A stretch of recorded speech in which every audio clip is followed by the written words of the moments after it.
ओम शांति, ओम शांति, ओम शांति। आज बाबाको 16/10/2020 को साकार मुरली सारमा, मीठे बच्चे तुम्हें संगम पर सेवा करके गायन लायक बनना है, फिर भविष्य में पुरुषोत्तम बनने से तुम पूजा लायक बन जाएंगे। मीठे बच्चे तुम्हें संगम पर सेवा करके गायन लायक बनना है, फिर भविष्य में पुरुषोत्तम बनने से तुम पूजा लायक बन जाएंगे।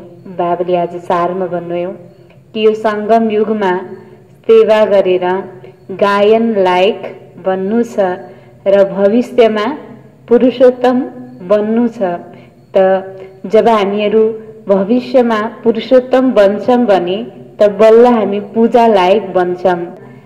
सेवा गरेर गायन लायक बन्नेको यो समय हो र भविष्यमा पुरुषोत्तम बन्छौं त बल्ल पूजा लायक बन्दछौं।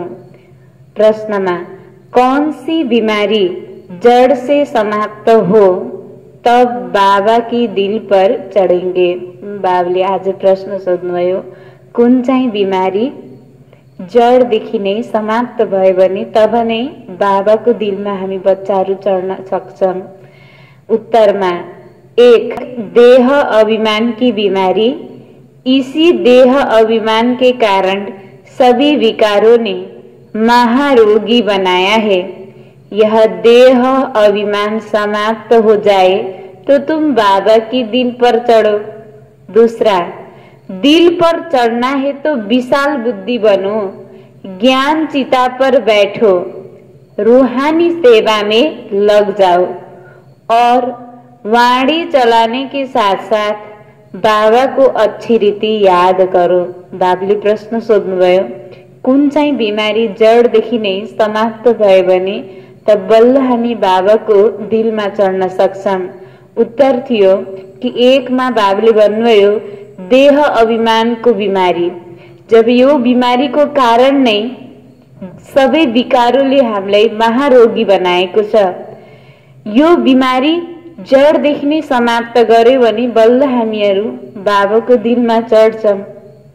र दोस्रोमा बाबाले भन्नुभयो कि दिलमा चढ्नको लागि विशाल बुद्धि बना, ज्ञान चिता पर बैठो, रूहानी सेवा में लग जाओ और वाणी चलाने के साथ साथ वाणी ज्ञान दिनको साथ साथै बाबाले भन्नुहुन्छ बाबालाई अच्छी रीति याद करो। गीतमा जाग सजनिया जाग, नवयुग आया कि आया। ओम शांति। मीठे मीठे रूहानी बच्चों ने गीत सुना।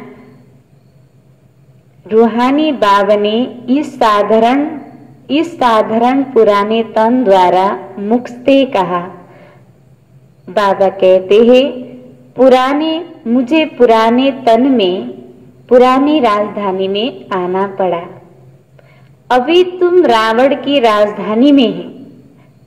अभी यह रावण की राजधानी है। तन भी पराया है क्योंकि इस शरीर में तो पहले से ही आत्मा है। मैं पराये तन में प्रवेश करता हूँ। अपना तन होता तो उसका नाम पड़ता, हमारा नाम बदलता नहीं। मुझे फिर भी कहते हैं शिव बाबा।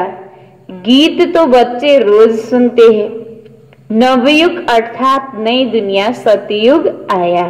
बाबाले जाग सजिनिया जाग, नवयुग आया कि आया भनेर जुन गीतमा भन्नुभयो, नवयुग अर्थात नयाँ दुनिया अब आयो कि आयो। अब किसको कहते हैं जागो। बाबाले कसलाई भन्नुहुन्छ जागो भनेर। बाबा कहते हैं, किसको कहते हैं? आत्माओं को, क्योंकि आत्माएं घोर अंधियारी में सोए पड़ी है, कुछ भी समझ नहीं, बाबा को ही नहीं जानते। अब बाबा जगाने आए हैं।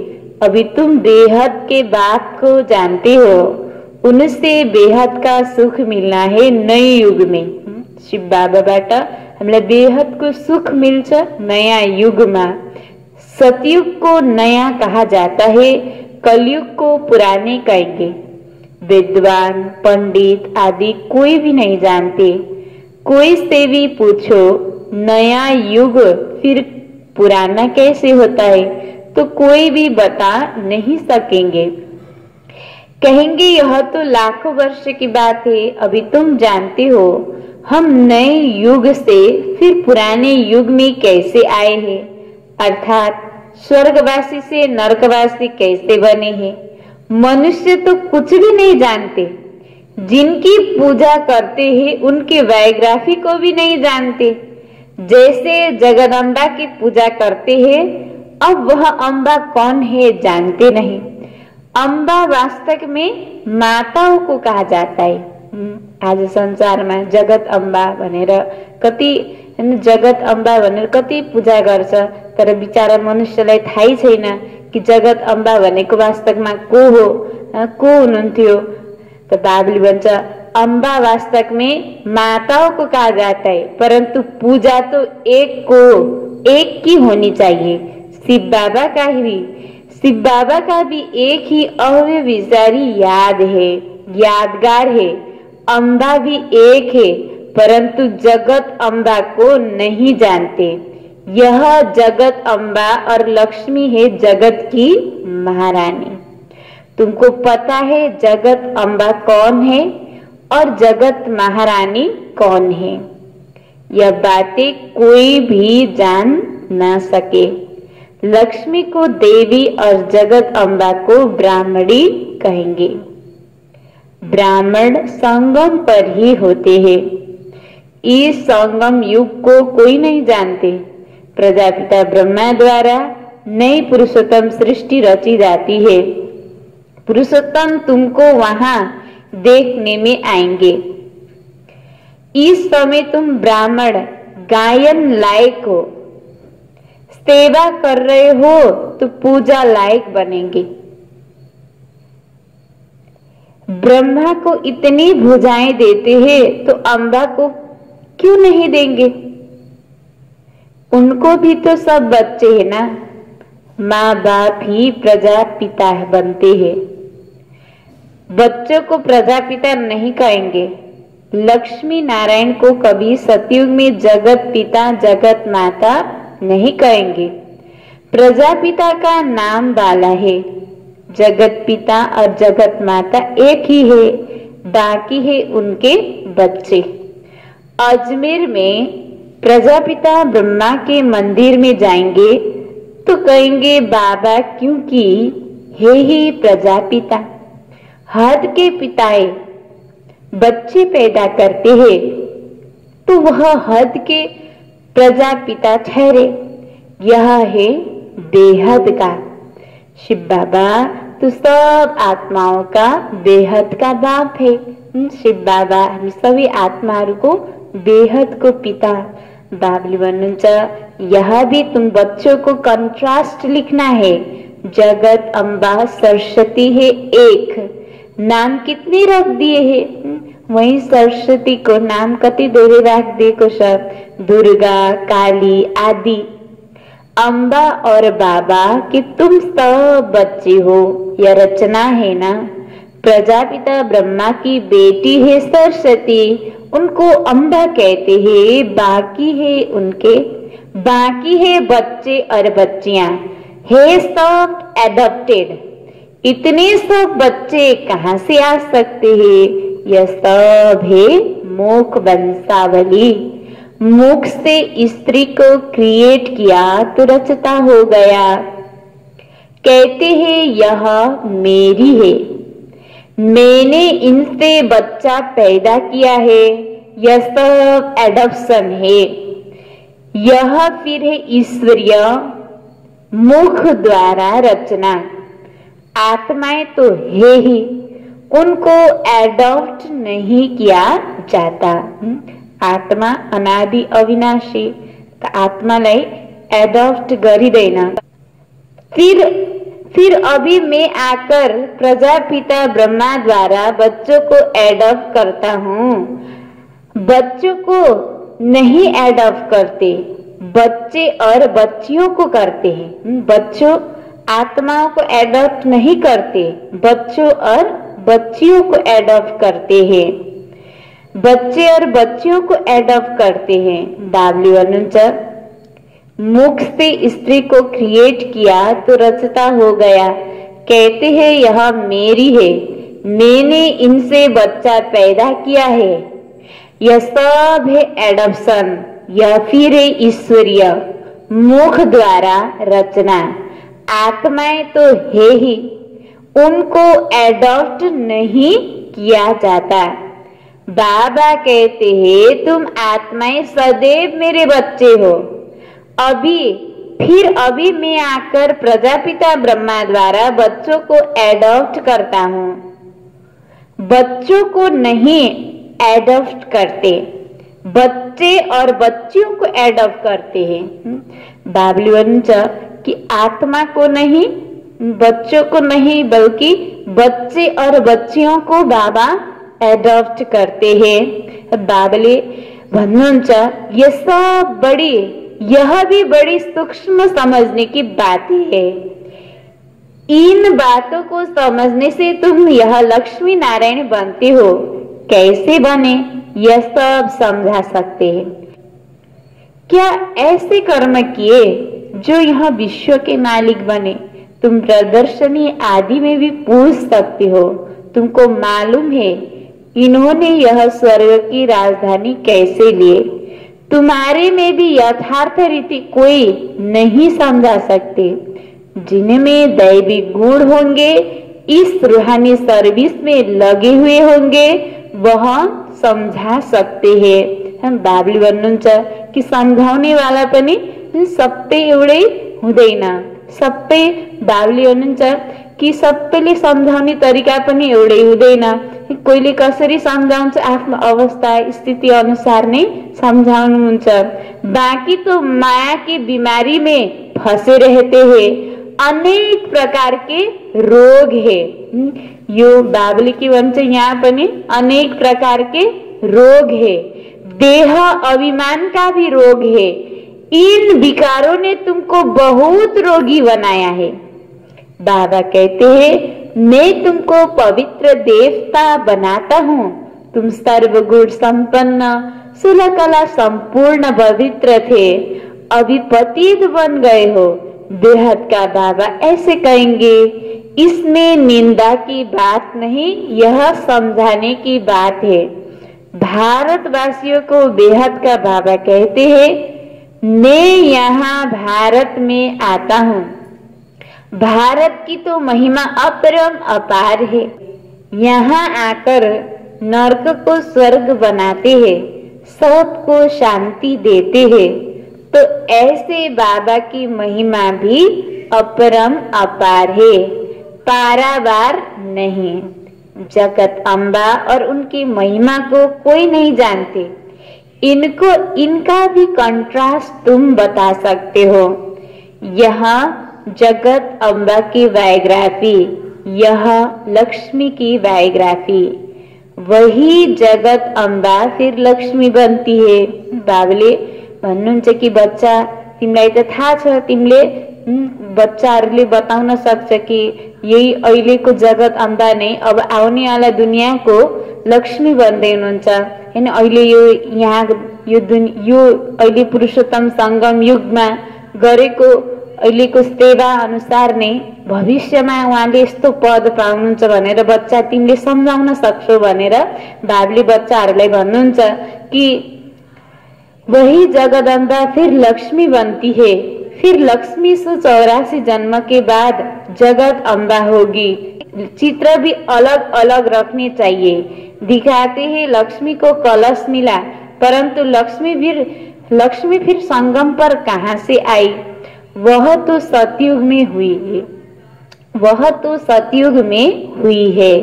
यह सब बातें बाबा समझाते हैं। चित्र बनाने के ऊपर जो मुकर्रर है उनको विचार सागर मंथन करना चाहिए, तो फिर समझाना सहज होगा। इतनी विशाल बुद्धि चाहिए तब दिल पर चढ़े। बाबली बुद्धि पनि बच्चाहरू के एकदम फ्राक दिल, विशाल दिल भएपछि पनि बाबली के भन्नुहुन्छ कि बाबा को दिल में त्यो बच्चा चढ़ना सकता। जब बाबा को अच्छी रीति याद करेंगे, ज्ञान चिता पर बैठेंगे, तब दिल पर चढ़ेंगे। ऐसे नहीं कि जो बहुत अच्छी वाणी चलाते हैं वह दिल पर चढ़ते हैं, नहीं, बाबा कहते हैं दिल पर अंत में चढ़ेंगे, नंबर वार पुरुषार्थ अनुसार, जब देह अभिमान खत्म हो जाएगा। बाबलियंच कि दिल पर अंत में चढ़ेंगे, जो नंबरवार जो पुरुषार्थ अनुसार जब जब बच्चा को देह अभिमान खत्म हुन्छ भने त्यस्तो बच्चा नै बाबले के भन्छ, तब त्यो बच्चा नै दिलमा चढ़ना सक्छ। बाबा ने समझाया है, ब्रह्मा ज्ञानी ब्रह्मा में लीन होने की मेहनत करते हैं, परंतु ऐसा कोई लीन नहीं हो सकते। बाकी मेहनत करते हैं, उत्तम पद पाते हैं, ऐसे ऐसे महात्मा बनते हैं जो उनको प्लेटिनियम में वजन करते हैं। बाबलियंच ऐसे ऐसे महात्मा बनते हैं जो उनको प्लेटिनियम में वजन करते हैं, क्योंकि ब्रह्मा में लीन होने की मेहनत तो करते हैं ना, तो मेहनत का भी फल मिलता है, फिर मुक्ति जीवन मुक्ति नहीं मिल सकती। तुम बच्चे जानते हो, अभी यह पुराने दुनिया गई की गई, इतने बॉम्ब्स बनाए हैं, रखने के लिए थोड़े ही है। तुम जानते हो यह पुराने दुनिया विनाश के लिए बॉम्ब्स काम में आएंगे। अनेक प्रकार के बॉम्ब से बाबा ज्ञान और योग सिखलाते हैं, फिर राज राजेश्वरी डबल सिरताज देवी देवता बनेंगे। कौन सा ऊंच पद है? ब्राह्मण चोटी है ऊपर में, चोटी सबसे ऊपर है। अभी तुम बच्चों को पति से पावन बनाने बाबा आए हैं, फिर तुम भी पतित पावनी बनते हो। यह नशा है। हम सबको पावन बनाए राज राजेश्वरी बनाते हैं। हम बाबुले भन्नुहुन्छ कि तिमी त अहिले तिमीलाई यस्तो नशा छ कि हामी नै यस्तो राज राजेश्वरी बन्नेवाला छौं भविष्यमा। बाबुले सोध्दै हुनुहुन्छ कि बाबुले आएर यस्तो ज्ञान सिकाउनुहुन्छ जसबाट राज राजेश्वरी डबल सिरताज राजा रानी अथवा देवी देवता बन्छन्, यस्तो उच्च पद पाउँछन् हामीले। जसरी ब्राह्मण चोटी तो सबैभन्दा ऊपर में है, तो चोटी सबसे ऊपर में है। अभी तुम बच्चे को पति से पावन बनाने बाबा आए हैं, फिर तुम पतित पावनी बनती हो। यो नशा है। हम सबको पावन बनाए राज राजेश्वरी बना रहे हैं। नशा तो बहुत खुशी में, नशा हो तो बहुत खुशी में रहे। अभी अपने दिल से पूछो, हम कितनों को आप समान बनाते हैं? प्रजापिता ब्रह्मा और जगत अम्बा दोनों एक जैसे हैं। ब्राह्मणों की रचना रचते हैं, शूद्र से ब्राह्मण बनने की युक्ति बाबा ही बताते हैं। यह कोई शास्त्र में नहीं है, यह है गीता का युग। बाबुले यो अहिले गीता को एपिसोड चलेको यो समय, गीता को युग। महाभारत की लड़ाई भी बरोबर हुई थी। राजयोग एक को ही सिखलाया होगा क्या? अब यत्रो भगवान आएर सिर्फ एउटैले मात्रै सिखाउने त कुरा हुँदैन।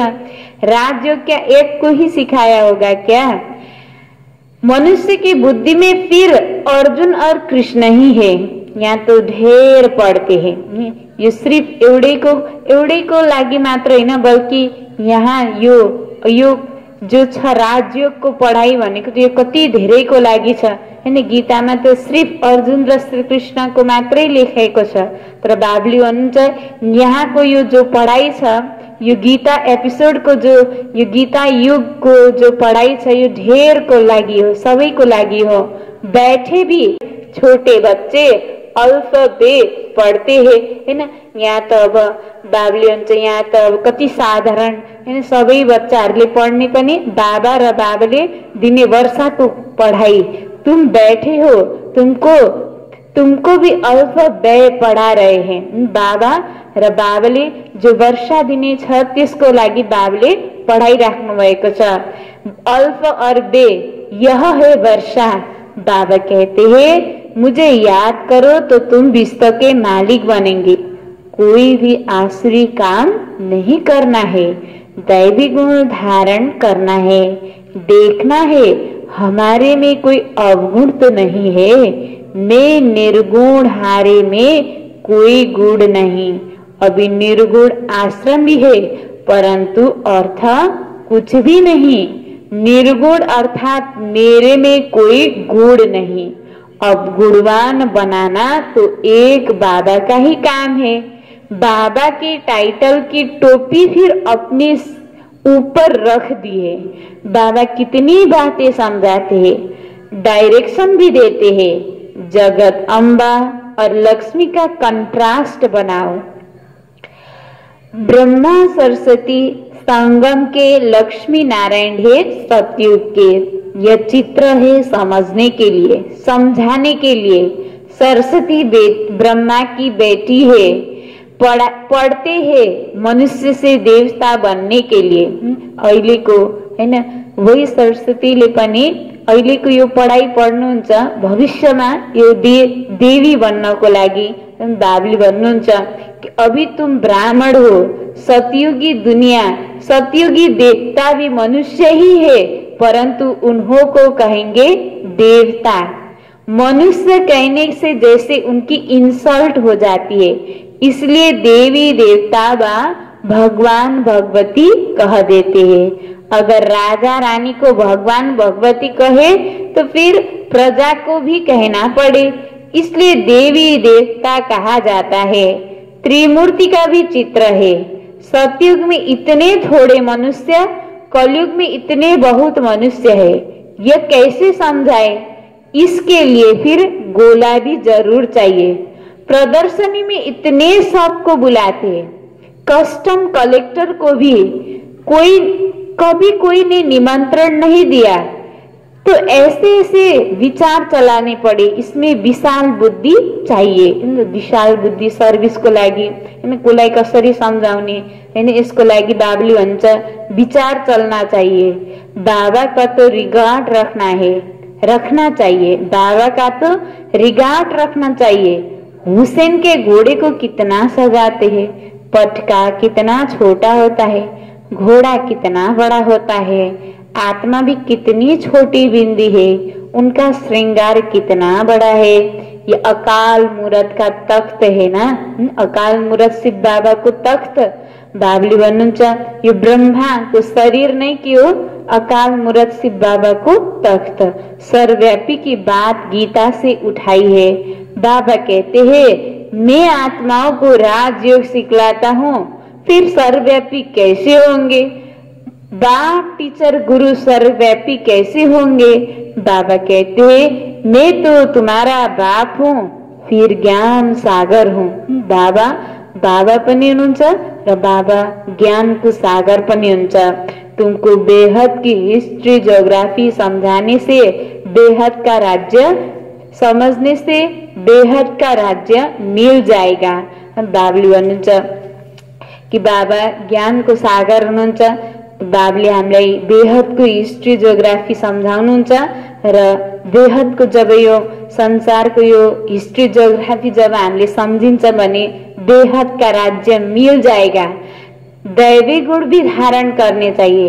माया एकदम नाक से पकड़ लेती है, चलन गंदी हो पड़ती है, फिर लिखते हैं ऐसी ऐसी भूल हो गई। यही दैवी गुण धारण गर्नको लागि बाबुले के भन्छ कि बच्चाहरूको यसैमा फेल हुन्छन्। माया एकदम नाक से पकड़ लेती है, चलन गंदी हो पड़ती है, फिर लिखते हैं ऐसी ऐसी भूल हो गई, हमने काला मुंह कर लिया। यहाँ तो पवित्रता सिखाई जाती है, फिर अगर कोई गिरेंगे भी तो फिर उसमें बाबा क्या कर सकते हैं? बाबुले हैन कसैलाई पनि हैन, बाबाको सबलाई एउटै शिक्षा छ कि बच्चा हैन कोही पनि कर्मेन्द्रियलाई तिमीले हैन कर्मेन्द्रिय बस कोही पनि अपवित्र नगर। हैन तिम्रो आँखा, तिम्रो मुख, तिम्रो हात, यो सबै तिम्रो कर्मेन्द्रियलाई पवित्र बनाऊ। बाबुले भन्छ कसैलाई दुख नदेऊ, दुख दिनु पनि अपवित्र हो। यहाँ त बाबुले हामीलाई पवित्रताको लागि हैन सबै सुरुदेखि लिएर लास्टसम्म सबै कुरा सिकाइराख्नु भएको छ बच्चाहरूलाई। बाबुले भन्छ यहाँ तो पवित्रता सिखाई जाती है, फिर अगर कोई गिरेंगे तो उसमें बाबा क्या कर सकेंगे। घर में कोई बच्चा गंदा हो पड़ता है, काला मुंह कर देते हैं, तो बाबा कहते तुम तो मर जाते तो अच्छा है। बेहद का बाबा भल ड्रामा को जानते हैं, फिर भी कहेंगे तो सही ना। बाबुले भन्नुहुन्छ कि अब लौकिकमा पनि अब आज हामीले हेरौँ कि आफूले जन्म दिएको अगर छोराछोरीले केही नराम्रो गर्छ भने हैन उसलाई बाबा आमाको नि मुखदेखि यही निक्लिन्छ नि कि यो त मर्न भन्दा राम्रो हुन्थ्यो, मरे राम्रो हुन्थ्यो भन्ने यही निस्किन्छ हैन। बाबुले भन्नुहुन्छ कि तू घर में कोई बच्चा गंदा हो पड़ता है, काला मुंह कर देता है, तो बाबा कहते हैं तुम तो मर जाते तो अच्छा है। बेहद का बाबा भल ड्रामा को जानते हैं, फिर भी कहेंगे तो सही ना। बाबुले भन्नुहुन्छ कि बाबाले भले ड्रामालाई जान्नुहुन्छ तर बच्चाहरूलाई पनि फेरि सम्झाइराख्नुहुन्छ कि बच्चा यस्तो गर यस्तो नगर हैन। बाबुले भन्नुहुन्छ बेहद का बाबा भल ड्रामा को जानते हैं, फिर भी कहेंगे तो सही ना। तुम औरों को शिक्षा देकर खुद गिरते हो तो 1000 गुणा पाप चढ़ जाता है। हामीले त थाहा छ अरूलाई पनि भन्छौं भने फेरि अरूलाई भन्दा भन्दै पनि अगर आफै गिर्छौं भने यसको गुणा पनि 1000 गुणा पाप चढ़ जाता है। कहते हैं माया ने थप्पड़ मार दिया, माया ऐसा गुस्सा मार देती है जो एकदम अक्ल ही गुम होकर देती है। के सही के गलत हैन यो ठ्याक्कै त्यति बेला निर्णय लिनै सकिन्न। बाबुले भन्नुहुन्छ कि मायाले यस्तो गुस्सा लगाइदिन्छ जो एकदम अक्ल नै गुम कर देती है। बाबा समझाते हैं आंखें बड़ी धोखेबाज है, कभी कोई विकर्म नहीं करना है, तूफान तो बहुत आएंगे क्योंकि युद्ध के मैदान में हो ना, पता नहीं पड़ता कि क्या होगा। आज कस्तो छ आज भोलि कस्तो हुन्छ थाहै हुँदैन। बाबुले भन्छ माया झट थप्पड़ लगा देती है, अभी तुम कितने समझदार बनते हो, आत्मा ही समझदार बनती है, आत्मा ही बेसमझ थी और बाबा समझदार बनाते हैं। बहुत देह अभिमान में है, समझते नहीं कि हम आत्मा है। बाबा हम आत्माओं को पढ़ाते हैं, हम आत्मा इन कानों से सुन रही है। अब बाबा कहते हैं कोई भी विकार की बात कान से नहीं सुनो। बाबा तुम्हें विश्व का मालिक बनाते हैं, मंजिल बहुत बड़ी है, मौत जब नजीक आएगा तो फिर तुमको डर लगेगा। मनुष्य को मरने समय भी मित्र संबंधी आदि कहते हैं भगवान को याद करो या अपने कोई गुरु को याद करो, देहधारी को याद करना सिखाते। बाबा कहते हैं माँ में कम याद करो, यह तो बच्चों की ही बुद्धि में है। बाबा फरमान करते हैं माँ में कम याद करो, देहधारियों को याद नहीं करो। माँ बाप भी देहधारी है ना, मैं तो विचित्र हूँ, विदेही हूँ, इसमें बैठ तुमको ज्ञान देता हूँ। तुम अभी ज्ञान और योग सीखते हो। तुम कहते हो ज्ञान सागर बाबा द्वारा हम ज्ञान सीख रहे हैं राज राजेश्वरी बनने के लिए। ज्ञान सागर ज्ञान भी सिखलाते हैं, राजयोग भी सिखलाते हैं। अच्छा मीठे मीठे सिकिलदे बच्चों प्रति माता पिता बाप दादा का याद प्यार और गुड मॉर्निंग।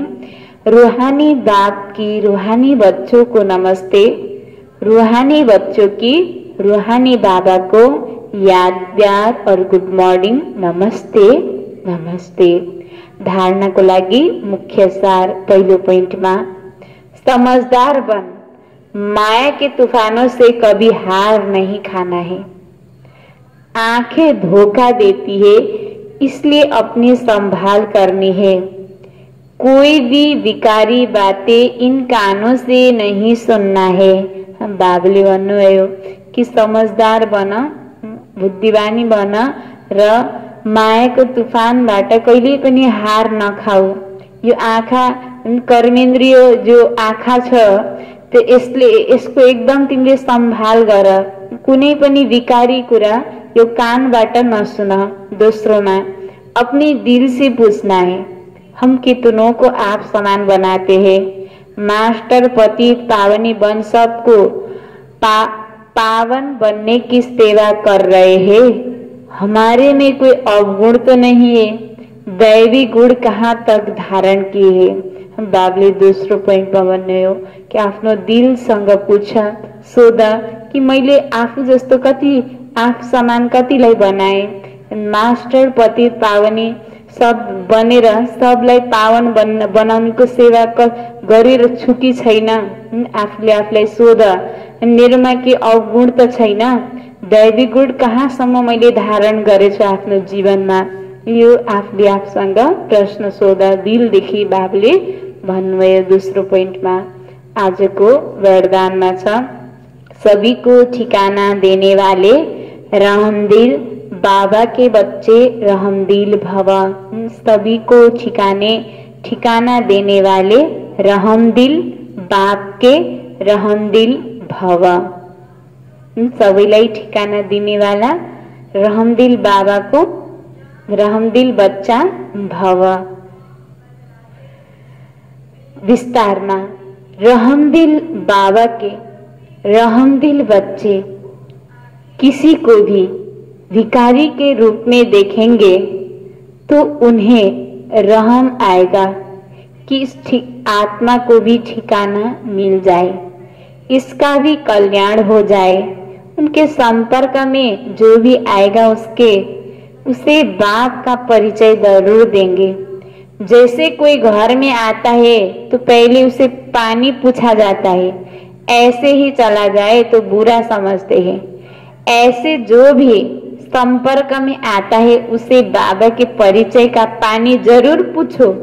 अर्थात दाता के बच्चे दाता बनकर कुछ ना कुछ दो ताकि उसे भी ठिकाना मिल जाए।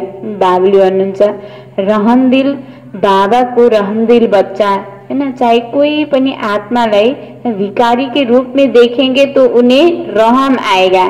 बिचारा हैन, यो आत्मालाई त अझैसम्म उसलाई त थाहै छैन बाबाको परिचय। यत्रो भगवानले आएर यत्रो ज्ञान दिइराख्नु भएको छ, यस्तो कल्याणको कार्य गर्ने उसलाई हरेक आत्मा प्रति देख्ने बित्तिकै उसलाई त्यो दिन ज्ञान सुनाम लाग्छ। अनि जो रहमदिल बच्चा छ अनि सबैको कल्याण गर्ने उसको भित्रैदेखि त्यो आउँछ। उसको सम्पर्कमा जो पनि आउँछ, जसलाई पनि बाबुले के भन्नु, रहमदिल बच्चा बनेर तिमीले के गर त सबलाई रहम कसरी गर, सबलाई बाबाको परिचय दिएर। जसरी घरमा कोही आउँछ भने त्यो स्वाभाविकै हुन्छ कि घरमा जो पनि आए पनि पानी त सोधिन्छ हैन। पानी अगर त्यत्तिकै गयो भने हैन नराम्रो जस्तो लाग्छ।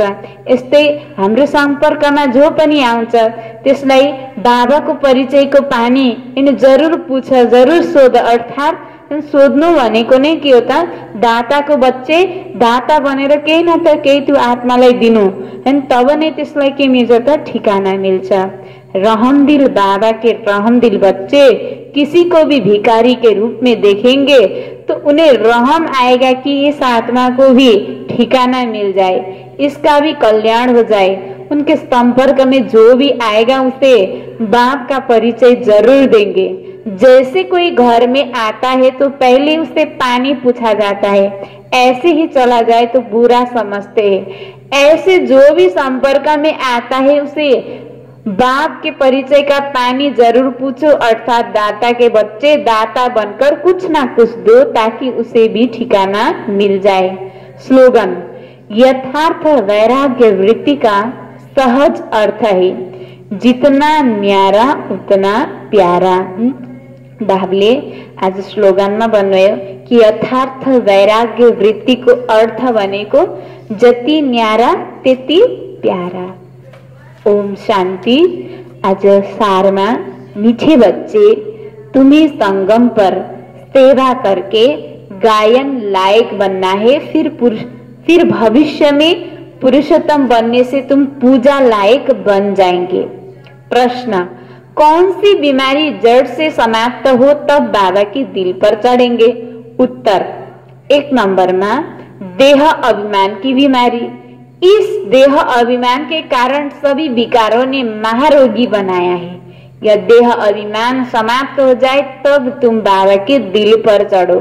दूसरा में, दिल पर चढ़ना है तो विशाल बुद्धि बनो, ज्ञान चिता पर बैठो, रूहानी सेवा में लग जाओ और वाणी चलाने के साथ साथ बाबा को अच्छी रीति याद करो। ओम शांति।